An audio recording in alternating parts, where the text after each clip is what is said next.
لیدونکو نیکې هیلې سلامونه مې ومنئ. الله دې وکړي چې ترتم ګړی د کامل صحت په لباس نغښتي وای او د رمضان مبارک روژې مو په خیر او خوشحالۍ تېرېږي. دوستانو غوښتنه کړې وه چې که د غوړ ینې یا فاټ لیور په علایمو باندې خبرې وشي. راځو نن د غوړ ینې په علایمو باندې خبرې کوو او هغه تشریح کوو. کله چې د یو چا ځیګر یا ینه غوړېږي او په دې آفت باندې اخته کېږي، نو په اوله مرحله کې دغه خلک ستړي کېږي، د ستړیا احساس کوي.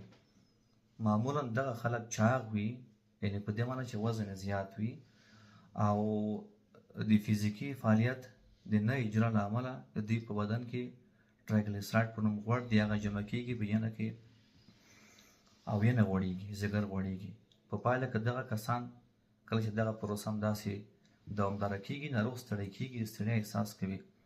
کله چې دغه مرحله نور هم پرمختګ کوي، نو د ګیډې په پورتنۍ ښي خوا کې د درد احساس پیدا کېږي او خدای مکړه که چېرته دغسې کسان لاس په کار نه شي، وزن کنټرول نه کړي، فزیکي کار اجرا نه کړي، فزیکي سپورت اجرا نه کړي، نو دغه یعنې ځیګر غوړوالی پرمختګ کوي او په فایبروسس باندې بدلیږي. په دې معنی چې د ځیګر حجرات لاندې کوي، هغه تخریبوي او د ځیګر وظایف مختل کېږي. که نوره هم دغه پروسه پرمختګ وکړي، وزن کنټرول نه شي او دغسې اشخاص لاس په کار نه شي، خپل صحت ته پام ونه کړي، خپل وزن ته او خپل فزیکي فعالیت ته پام ونه کړي، داسې یو سټیج ته رسېږي، داسې یو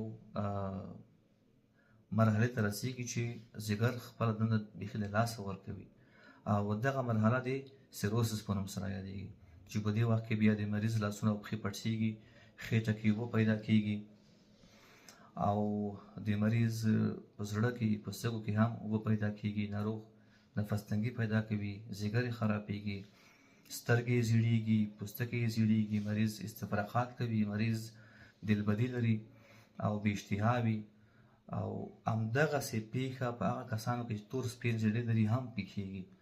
هغه کسان چې تور سپین زیړی لري او خپل معاینې په خپل منظم وخت ټاکلي وخت تکرار نه کړي، نو بیا هم همدغسې پیښه تکراریږي، ځیګر خرابېږي، سیروسس پیدا کېږي او بالاخره د مریض په خېټه کې اوبه پیدا کېږي، لاسونه پښې پړسېږي، زړه ستړی کېږي او زیړی پیدا کېږي او خدای مه کړه د ځیګر کینسر په دواړو حالتونو کې، هم په تور سپین زیړي کې او هم د ینې په دوامداره غوړوالي کې رامنځته کېږي.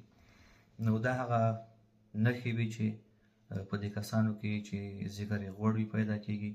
او بیا هم د نورو تازه معلوماتو لپاره زموږ فیسبوک پاڼه تعقیب کړئ او وڅارئ. تاسو ته ښې چارې او خوشحاله وختونه او روغ صحت ولرئ. مننه.